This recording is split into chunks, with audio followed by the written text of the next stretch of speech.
Khan.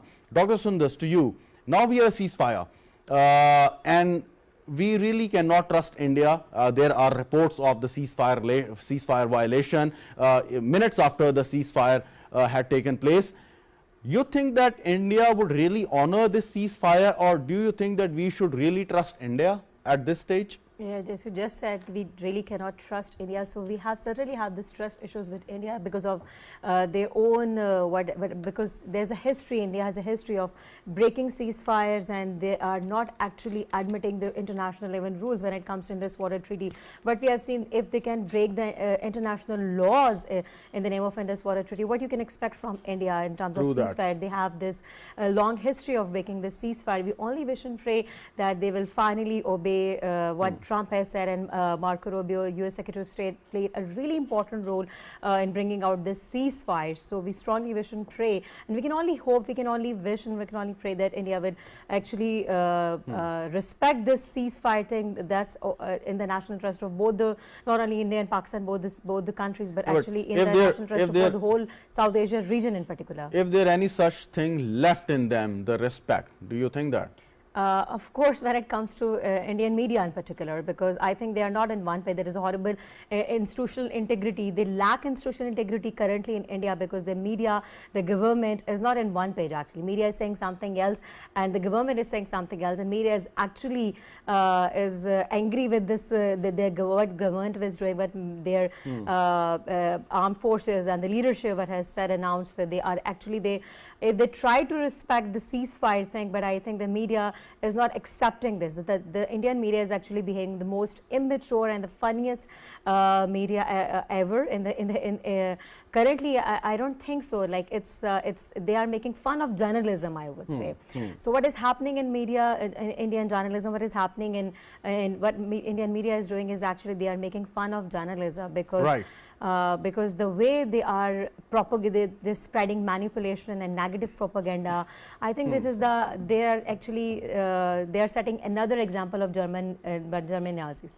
So I think after that, and after this John F. Kennedy's election campaign on television in 1945 World War II of this radio propaganda, I think there's in 2025 in the 21st century Indian media is setting another example of this negative propaganda and this manipulation. Very right. Very right. The thing is, the single footage what they are showing and claiming victory against Pakistan is some social media feed of a missile attack at Noor Khan Air Base. But according to Pakistani officials and the eyewitness accounts, only one vehicle was damaged and there was nothing. And that air base is basically used for, the landing and taking off of civilians and military aircrafts, and nothing to do with the bigger Pakistani military and air force infrastructure. The thing is, the only feed, and they are claiming the victory, and we have like tons of footage coming out from India and shot by our own drones and airplanes showing that what damage we actually caused to the India, but still they are claiming the victory and everything. At least there should be at least some semblance of decency and the professionalism if they consider them the journalists at all. Decency and professionalism, what are you, Mr. Shada, talking about regarding the Indian media? The way they are being so judgmental, the Indian anchors as if they are the decision makers of the nation, as if they are the one who are actually going to throw this drone in, God forbid, in Lahore, Karachi and Rawalpindi. Did you notice the body language of that lady, Sofia Qureshi, when she was saying that we want ceasefire, India don't want any escalation? Did you notice her body language?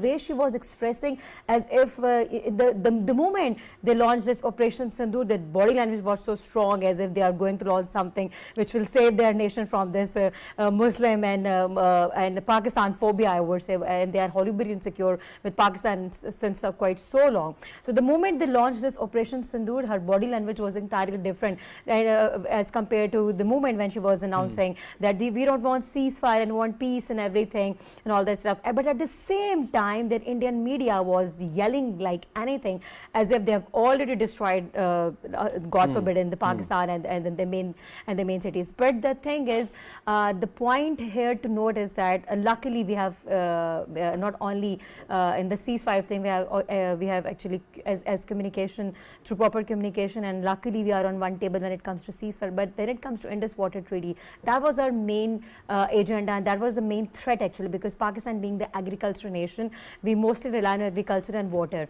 So that was the main threat actually, and they actually used this water treaty, they weaponized this thing. So they broke this, already broke this international law. But when it comes to, as you just said, representing stories on media, so I think it's not just their social media, but their mainstream media is actually promoting the yellow journalism and the street journalism. True that. Not even a single responsible and conscious media in the whole world or a person should believe in such fabricated stories what Indian media has been portraying in a very negative, and look at the way they're delivering and presenting the news items. I mean, as if we are watching some cartoon channels or whatsoever.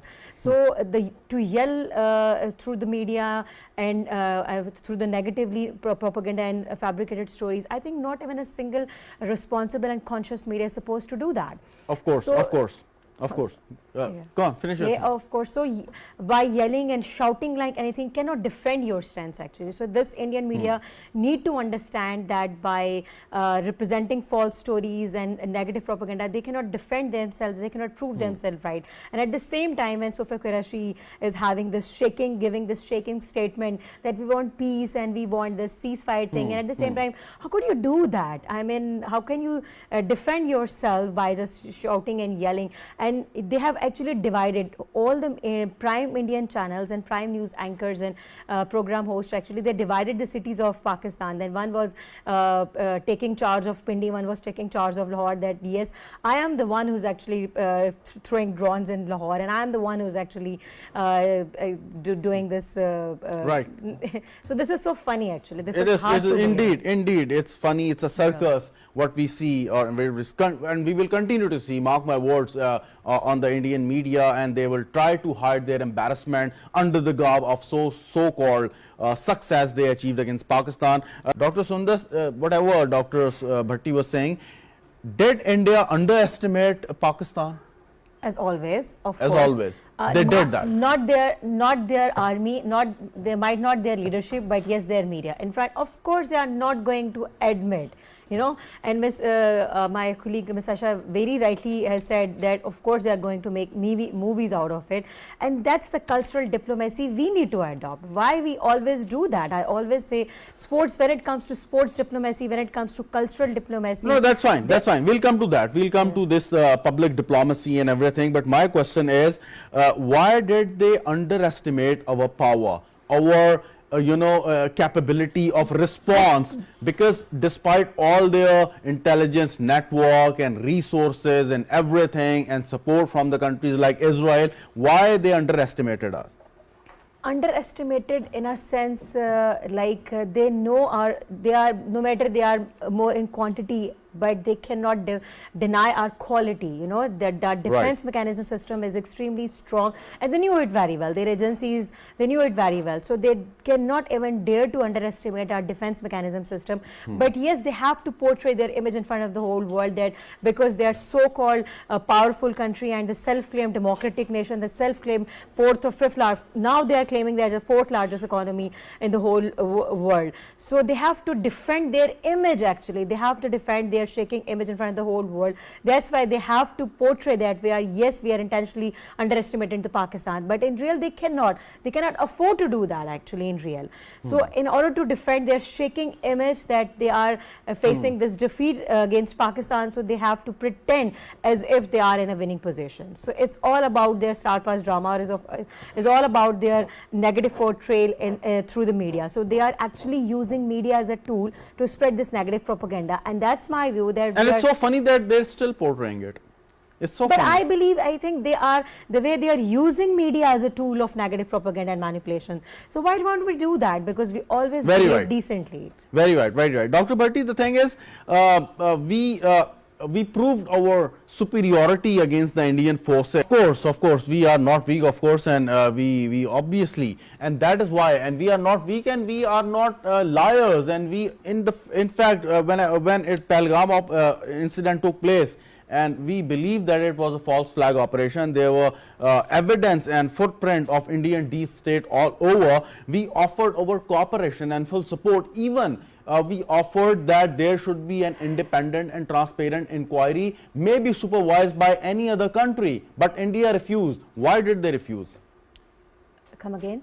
The Pahalgam false flag operation, we offered our cooperation. We said that let's have a independent and fair inquiry, and to be monitored, supervised by any third country. They refused. Why did they refuse? Because it was false flag operation itself is a proof. Because they didn't cooperate, this neglection and they didn't cooperate as itself is a proof that it was a false flag operation. You know, not even a single Indian condemned the Ceasefire Express, and all the Pakistanis actually condemned this Pahalgam false flag operation. Even if we knew that it was a false flag operation, but the footage, no matter the AI generated footage or the real footage, but the footage actually in the name of courtesy or being the neighboring country, every single Pakistani condemned the Pahalgam operation, but not even a single Indian condemned the Ceasefire Express.